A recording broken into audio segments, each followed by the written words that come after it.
I would say that the Cooper-LaTourette budget amendment was a B.F.D.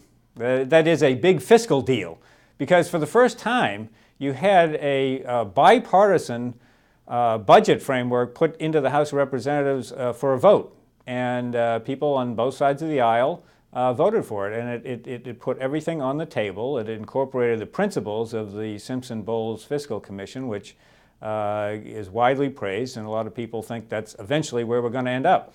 So I think it was a really big fiscal deal that we did get a vote on this. I don't think the sponsors or supporters of the Simpson-Bowles approach or the Rivlin-Domenici approach should be discouraged by the fact that it didn't get an overwhelmingly positive vote. You know, there are a lot of political forces at play here that you know, were from the left and the right that had objections to it. I would look at this as the beginning and not the end. At some point, Congress is going to have to deal with these enormous fiscal pressures that we have. In fact, even by the end of the year, basically the budget blows up on autopilot. You've got tax cuts expiring and a lot of spending cuts that go into effect automatically and that people think are sort of mindless if you just let all of that happen.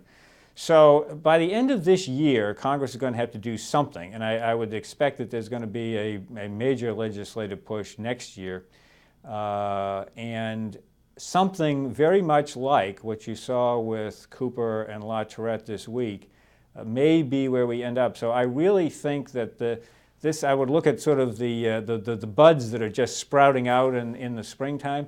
I think this gives us a benchmark to build on.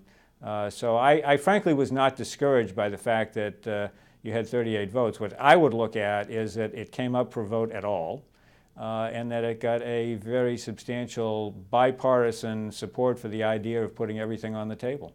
You know, I think it's very important for members of Congress who are trying to do the right thing fiscally, to do the tough choices fiscally. I think it's very important that they hear words of praise from their constituents. This was not an easy vote yesterday, because you know darn well that the Republicans were going to be attacked by the people in their own party for, oh gee, how could you vote for something that would involve a tax increase? And the Democrats could be attacked from people within their own party for something that might involve entitlement cuts. And here's a group of 38 brave members of the House who got together on a bipartisan basis and said, look, we're going to vote for something that involves compromise, because we know eventually compromise is going to have to happen in order for us to get our budget under control.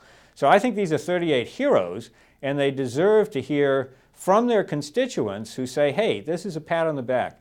You did the right thing voting for this thing, and we support you for doing it. And so, you know, we're used to people calling or emailing their members of Congress with complaints about something. Here's something that you can call and say, hey, you did the right thing. And by the way, for members, there are a lot of members who, you know, were inclined to vote for this. They didn't. Maybe they thought it wasn't the right time. And they could use some encouragement from their constituents, some permission, in effect, to make a vote like this. So even if your member of Congress didn't vote for this, it's a good thing to, you know, begin a dialogue with them and say, hey, you know, this Cooper-LaTourette budget, you know, a lot of people think it's a good thing fiscally. It follows the Simpson-Bowles approach. We realize that you didn't vote for it, but you know, why? Where are the problems? Could you support something like this that puts everything on the table? So I really think, for those of us that care about fiscal responsibility, this is a really big FD